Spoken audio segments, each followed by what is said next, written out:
Hi, everyone, and welcome back to Micro Investor, where we do technical analysis and price predictions on many different cryptocurrencies every single day.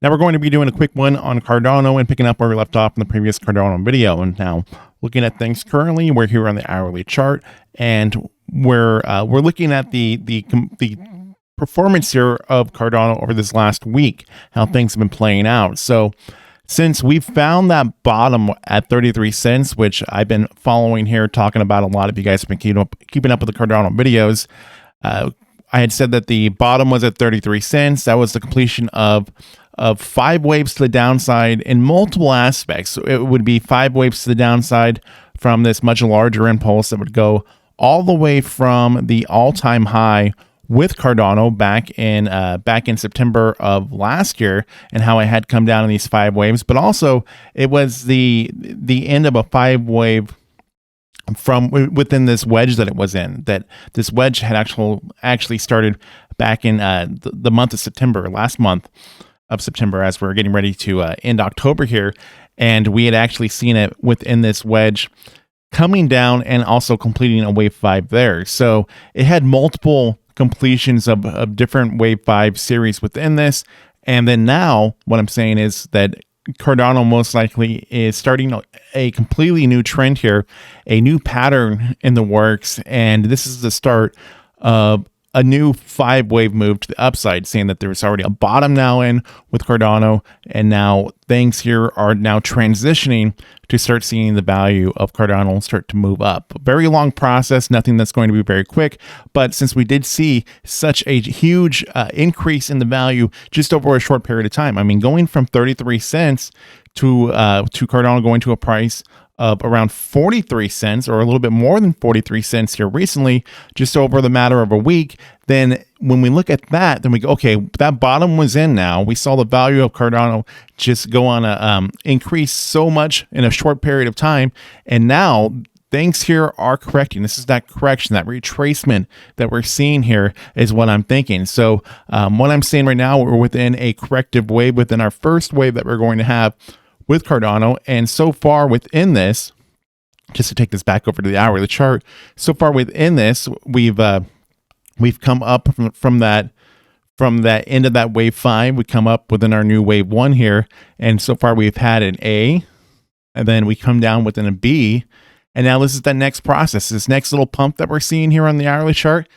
This could quite possibly be that C wave that is moving to the upside. So in this wave 1 that we're within right now, this new wave 1, this will also have its own set of waves within it, just like what we see with all these different cryptocurrencies. When they have these much larger impulses you look at, and then you also look at the more smaller wave impulses within that as well. So right now we're looking at the smaller wave 1, which within this much larger wave 1 that's currently in the process. So we have an A, a B, and then we're working on that C right now. Where could this C go? So this is what I'm looking at here. I'm looking at the retracement here from within this falling wedge that we were seeing with Cardano that had started in the month of September and gone down all the way to around October 21st, where it completed.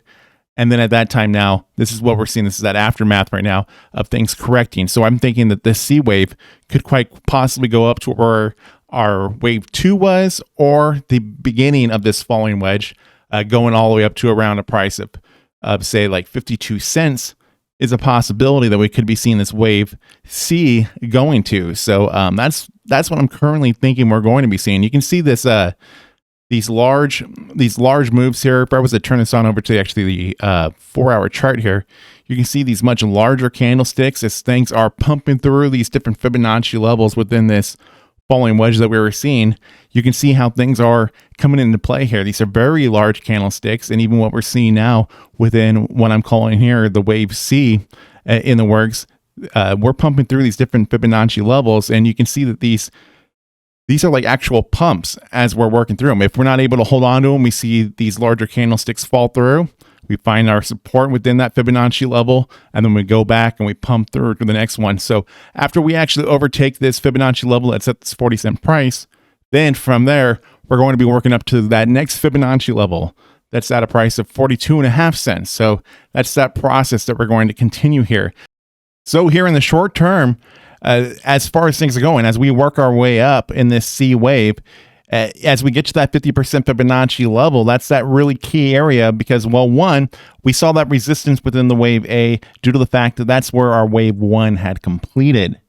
So since we saw that wave 1 complete at that level, that's where our resistance is, that 50% Fibonacci level. So we're either going to be getting to two different prices. We're either going to see the wave C complete at the 786 Fibonacci level at the 48-cent price, or at this 52-cent price at the top of the Fibonacci level. And that's due to the fact that as we pump through this 50% Fibonacci level, we break through where that wave 1 had completed, we're going to see some more resistance at that wave 2 price at 786 Fibonacci level, 48-cent price. If we can still get through that, then we'll probably be able to easily get to that top of that Fibonacci level, the beginning of where the wave 1 had started. So this is that process that we're working on. That's why we were able to see this big price pump here that went from this 33-cent price and worked its way up so quickly to that 50% Fibonacci level, because it just took us all the way back to the wave 1 completion. And then that resistance that we're seeing within where we're at now, that's just that resistance within where this wave 4 was. So if that makes sense to you guys, so we're retracing things here and we're working our way back up to hopefully, break through all this. So this is what I think we're going to be seeing the beginning of our wave 1 complete within this wedge right here. Somewhere around here, or even surpassing this, will be that completion of where this will complete at.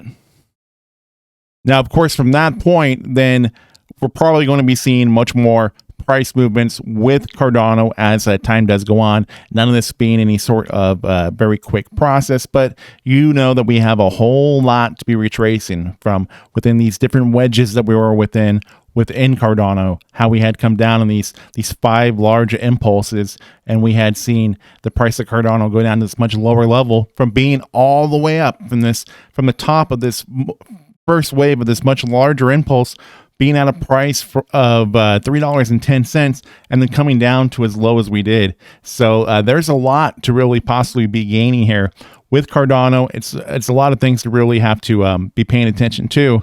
And I'll be sure I keep you guys updated on how this continues to play out. So anyways, with that being said, I'd like to hear your guys' thoughts and opinions. Please like, share, comment, subscribe. New content coming out all the time. I'm now just going to go ahead and jump on the next cryptocurrency to talk about. I'll see you there.